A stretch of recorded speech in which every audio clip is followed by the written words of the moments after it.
Sean? You have email. I have your son. Oh, Jesus. I want $2 million. Oh, call the FBI. For Christ's sake, just let me pay this Tom, back. please call the FBI. Well, I had the opportunity to direct Ransom. We went into production in 1996, and for me it was quite a departure. I'd never worked on a quote, crime drama before. Where is my son? Somebody nabbed your kid, and you think that it's me. You are accusing me. Get off, man!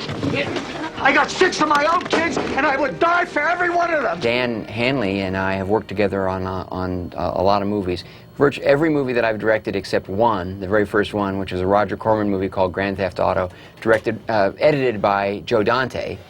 After that, I started working with Dan, first under his mentor, Bob Kern. Yeah. And then later Mike Hill joined the team, and Mike's not here. He'll have something to say about this. He'll give us some grief when he sees this for not being here. But we'll get him a copy of the DVD as a present. Are we set? No! Sit down! Any demand. It really is a director's and an editor's medium, And as an actor, your rhythm is not necessarily the rhythm of the film. Why don't you just back off, all right? You step up and I'll back off. Come here. Y tus tráilers. Visita mi Listen to canal. me. Look. With the candy bars and shit. It's just that you might be making beds in a burning house. So you have to sort of trust that the director has the sense of what that rhythm is. And I think that the funny thing about Ron is he's kind of always wired on set. And I think it's because he's always got that rhythm going in his head. the question of sort of rhythm and tempo was a factor. And I think if there was any surprise for me in staging and presenting suspense thriller, working in that genre, I think it was how crucial the timing really is.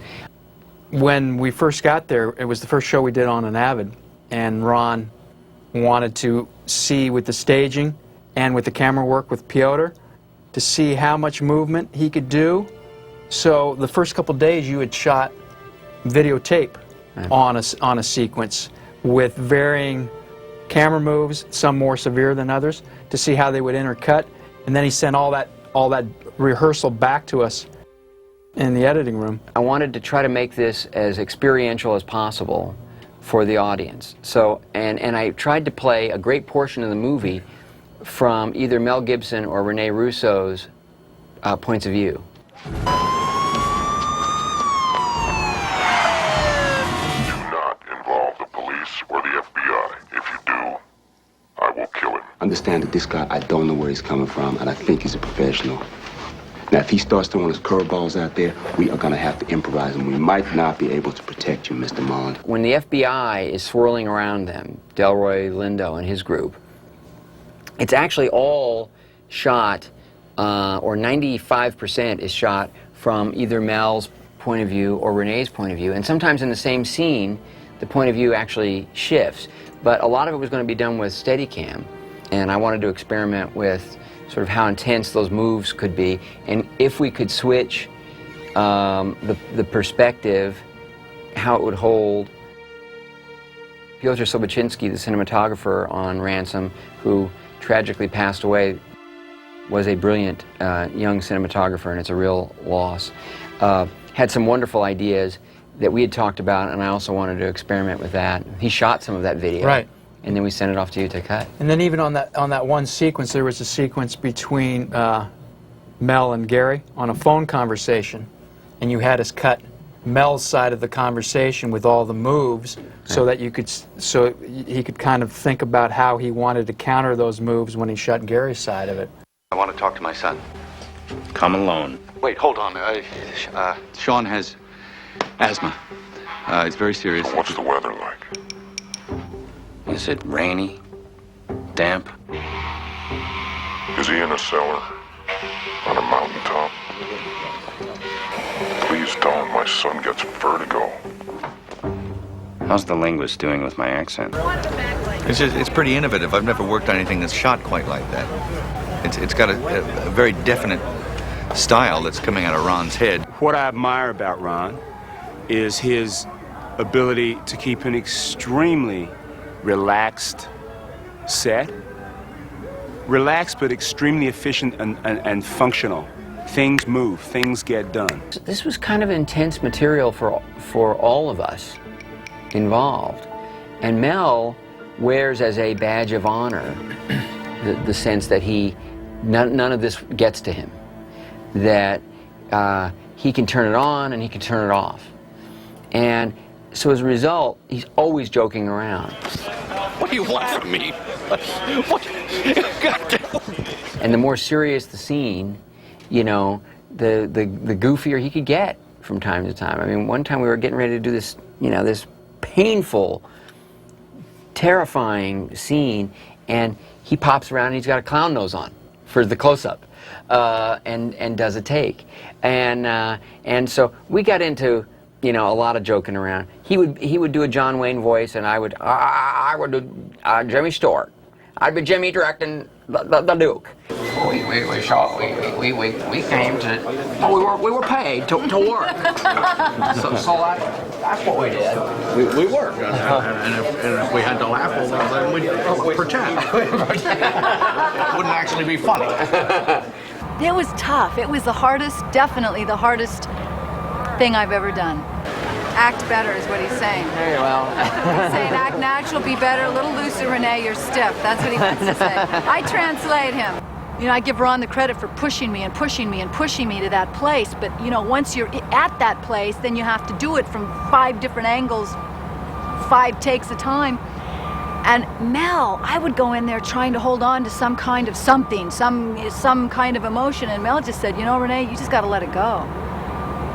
He's cracking jokes, meanwhile, in between the takes. The Gettysburg Address by Rene Russo. I'm not. You could just cut, like, on Mel. And I don't work that way, so I've got to, like, get away from him. Good conflict. Without conflict, you got nothing. And finally he said, Renee, you got to let it go. You're going to kill yourself doing that. And I said, but Mel, that's the way you work. Hello, that's not the way I work, Mel. But I couldn't work that way because, you know, it's like having a good cry. You have a good cry and it's over. Meanwhile, I have to do it 20 more times and it's over. And he said, just go onto the set with nothing. And I did. I went on with nothing until Ron said action, and somehow I got there, and I cannot tell you how.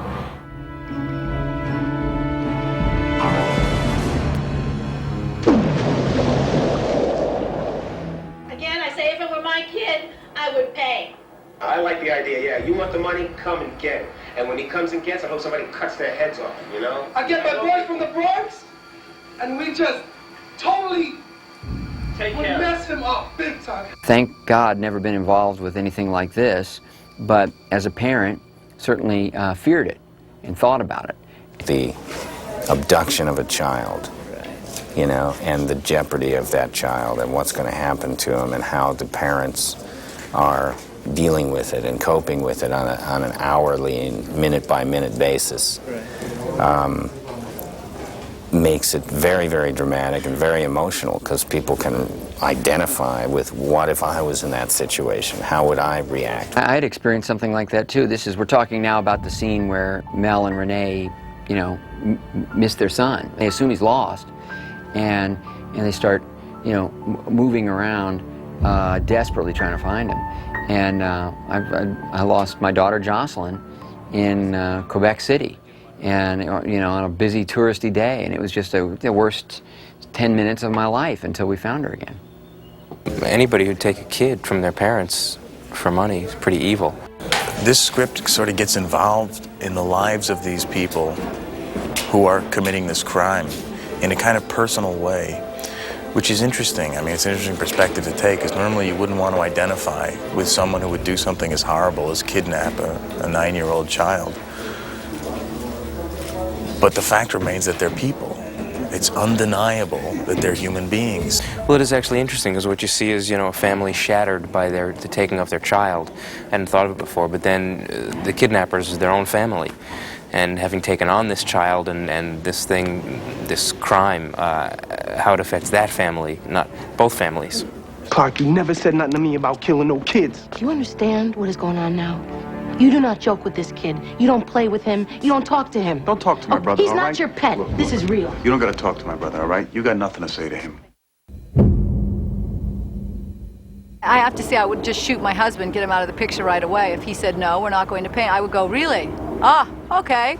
You're dead. I'd be just like, just tell me what to do. I'd ask the experts and I'd just do it.